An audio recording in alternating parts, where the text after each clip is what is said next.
เขาสิเขียนชื่อก็ยังบ่จักแล้ว เฮ้ยบ่ได้เว้าได้เว้าแต่ว่าคำเอากระเบิ่งอยู่ก่อนแล้วแล้วก็ว่าไปสิ เคลียร์กันบาดอะไร เคลียร์กันได้ บ่จักนี่ พ่อกันได้เคลียร์กันได้ตัวจานได้ พ่อใหญ่พายก็มักบาดนี่เด้อบ่ ค่อยเคลียร์กันได้ เกิดชึกแย่ง บ่ นางแล้วบัดนี้ ซึกชิงนางเขาเลย แจ้งกูบ่เอาชาวนางน่ะกูบ่เอา สาระแล้ว กูเว้าแจ้งโลดอันนี้ สละชิดในเสี่ยว กูบ่ได้ว่านั่นนี่กูบ่เอากูเว้าแจ้งโลดคันมันเอาไข่หมูแดงมาให้กูกินเอาก็ชื่อ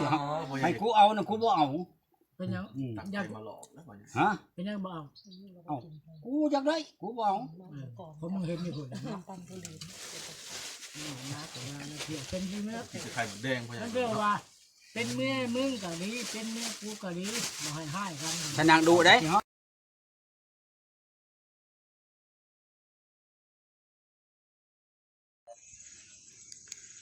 กราบสบายดีหรือว่าสวัสดี FC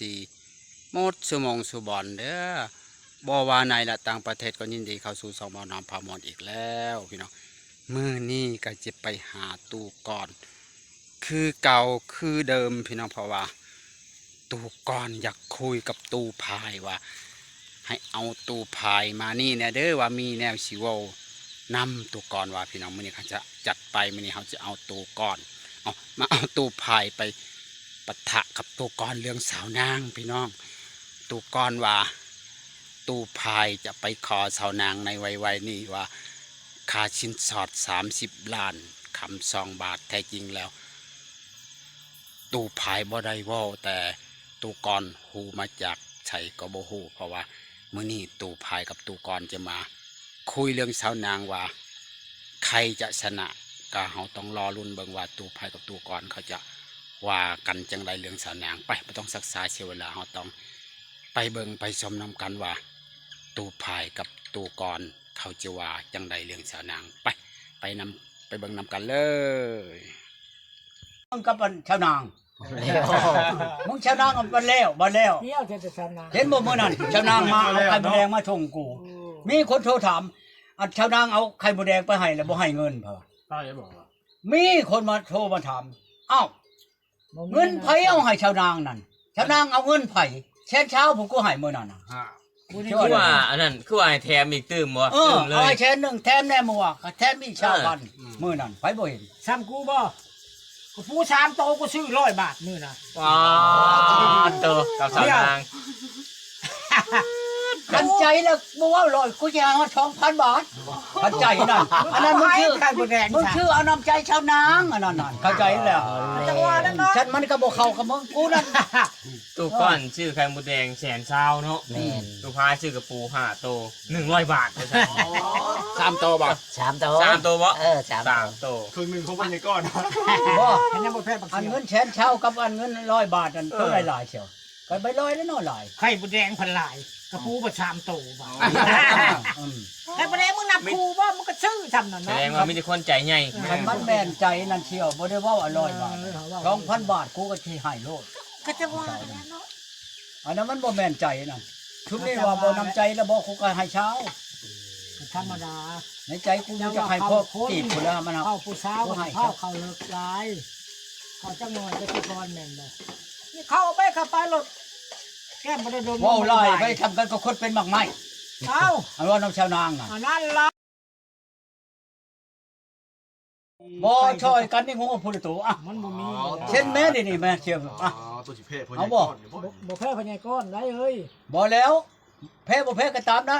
ผู้สมมุติว่ากินดองมึงกูจูงไปโลดงัวกันกินดองกูจูงมาโลดเอาบ่เชียวเอาบ่ กูบ่มี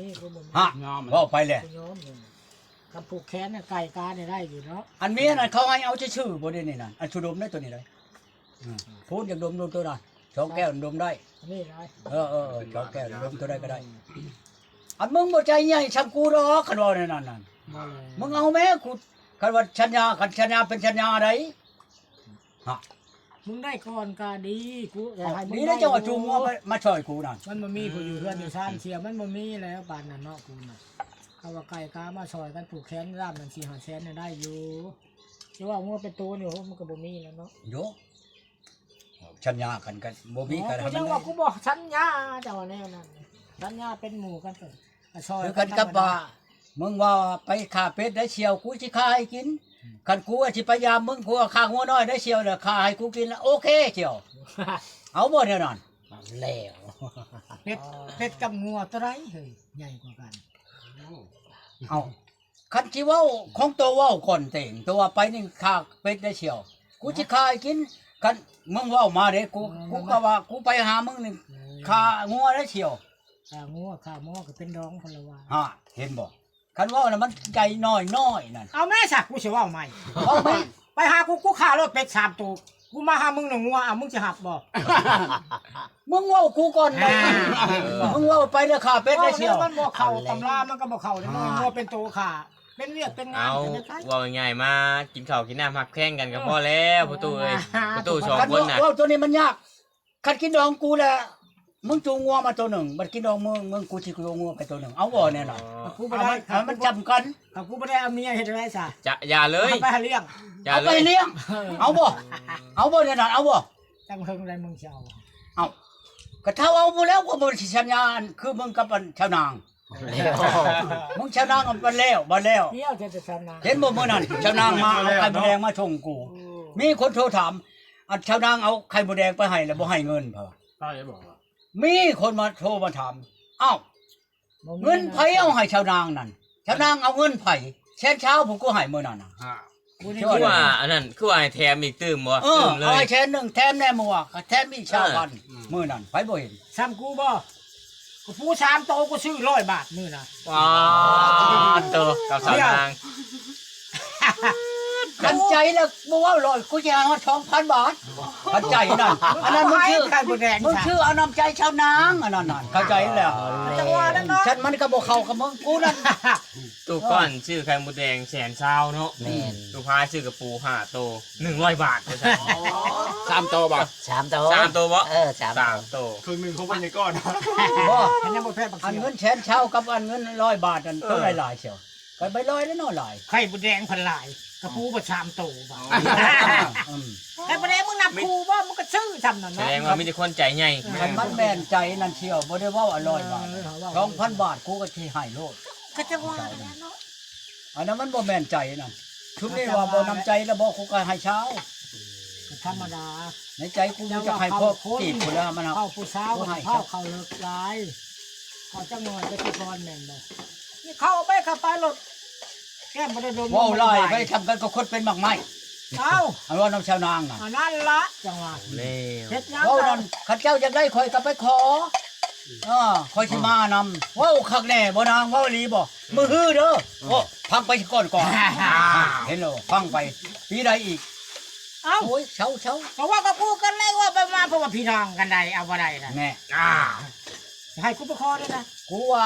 กูเบิ่งไปชาวนางนี่บ่ฮอด100วาง50เอาไปเอามานิ่มมากพ่อชาวนางบ่ให้เอากูน่ะแม่ก็บ่ให้เอาพ่อนะโอ้โหแต่พ่อสิโทรมาว่ามาเอาขอเด้อชาวนางกูยังบ่ไปอันนี้ได้เชียว เอา เหมือนกูขมาดหรอกบ่ ว่า ได้กู ง่า ก็ ย เว้า ๆตู้ก้อนสลาชิดเนี่ยตู้พายแล้วเดือนสาวนาง ไม่ได้นั่นหรอก จังหวะ มีแต่ตู้พายเก็บคะแนนบัตรนี่ มึงเอาเลย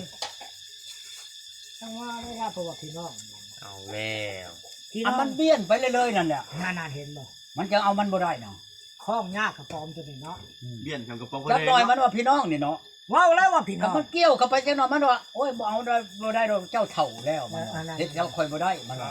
ห้องโอ้ขึ้นบัตรนี่ บ่มันชุดได้เชียวหั่นได้แม่นแล้วบ่แน่ เจอคนจริง เลย ห้ ได้ อง บ่ โอ้ขึ้นแล้วบัตร แต่ นี่ ใครหน้าบ่ได้ดอกฉันนี่ตัวเนาะ ต้มไก่มานี่มันนั่งอยู่นี่เชียว เออ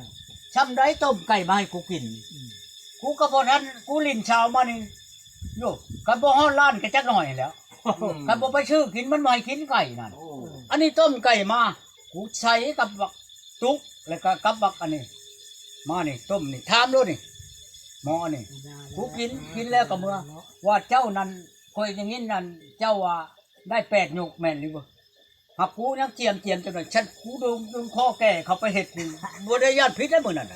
หักกูยังเจียมจังหน่อยเลย แล้ว มากูสิเฮ็ดกูดันรถบัดนี้เอ้าข้ากูได้มาหอเดือนกูจับไปไม่กูได้บ่เอ้ากูสิเฮ็ดให้เบิ่ง8 เทื่อนี่ เป็นไง อืม นี่มัน แม่ น้ำ น ยา บอก ล้างจาน ฮะ น้ำยาล้างจานนี่วะ บ มีเด้อได้กระทะนะ น้ำเชี่ยวก็ว่า มอง นี่นะนี่ ล้างถ้วยล้างจานหาน้ำฉันดอกฉันไร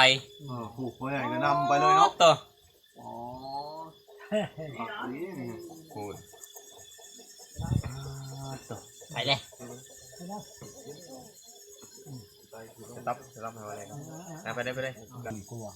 คือเมื่อข่อยบ่ได้บอกลูกข่อยบ่ได้บอกแม่ข่อยให้เด้หมอหนอมชุมนี่มานำชองคนให้เขาเมื่อบอกแม่เจ้าอีนางบ่ได้มาเด้ออีนางนั่นนอนอยู่เฮือนตู้ก้อนมื้อนี้บอกแจ้งโลดกูเอาในนี้ได้มื้อนั้นมื้อต้มไก่ไม้กูกินนั่นบ้านนี่แหละชุมื้อเจ้านั่นคันข่อยบ่ได้8อยู่ข่อยแช่8ล้านให้เจ้านั่น ตัวแรก คันค่อยได้นั่น ยกมาแปะ ค่อยให้เจ้าชื่อให้บอกว่า ยุค เอา ละ บ่ ล้าน แล้วให้ค่อยชองลาดได้เป็นอยู่กันให้เพิ่นชอง ยังมันชุดเรื่องตัวน่ะ เราต่อ เท่าไร ผู้ชายบ้านไป บ้านไหน บ้านมันไปกันนี่เห็นไหม สิได้ยังบ่ชุดเรื่อง ยัง มันยังฆ่าน้องเคยมันไปทำงานอยู่ไสแล้วน้องเคยมันมาเฮาจะว่าน้องเคยเจ้านั่นเป็นเจ้าโคตรบ่รู้ว่าเป็นหยังเป็นน้องเคยเจ้าสิค้ายังกับเจ้าพอใจแล้วก็เว้ากันลงมาแล้วเลยอันนั้นน่ะเขาเบี้ยนออกกันเขาว่าค่อยว่าเอาดอกเจ้ามันจะสิโพดซะเข้าใจแล้วบ่กูเว้านั่นหรือว่าบ่เข้าใจคำบ่เข้าใจแล้วกูสิเว้าต่อคันมึงนานี่ดอกก็ดีกูน่ะบ่นากูน่ะเขาเว้าฉันน่ะกูเมื่อแล้วเข้าใจบ่ เขาก็จะเอา เอาแล้ว มันก็สิไปตัวนั้นแล้วมันจังเว้านี่น่ะ ถ้ายังน้องเคยแบบ คนจนเฒ่าแก่จนมาเต็มอยู่ในเฮือนน่ะสิเว้านั่นไปจัง มันก็เปิดแล้วเนาะ เอาแล้วจนบ่กินฮอดต้มไก่ชวนหัวมันเพียงแหละคนบ่แม่นควายกูนั่นไปกินนี่กับเบาแลนี่เบิด2ล้านไปช่องเทื่อนี่เบิด8ล้านก็มึงเบิ่งงามว่าแหละ เบิดเงิน8 ล้านแสนก็บ่ได้จับ ยังมาจับ หน้าก็บ่ได้เห็นมันเป็นอะไรน้ำตู้ เอาไปแล้วก็เว้ากันคักแน่เลยคิดอ้องไปเว้าเนาะกังเว้นน่ะกับคิดอ้องแล้วก็บ่ใช้ไปเว้าน้ำพ่อน้ำแม่น้ำอันนั้นมันว่าแล้วเบิดแล้วแมลงเนี่ยไปขอแมลงก็ไปแล้วหมอใช้กับเชี่ยวมันกับพ่อเฒ่ามันคิดอ้องเฮาไปแล้วก็ตกลงกันคอแล้วขันคอนั่น3ล้าน55,000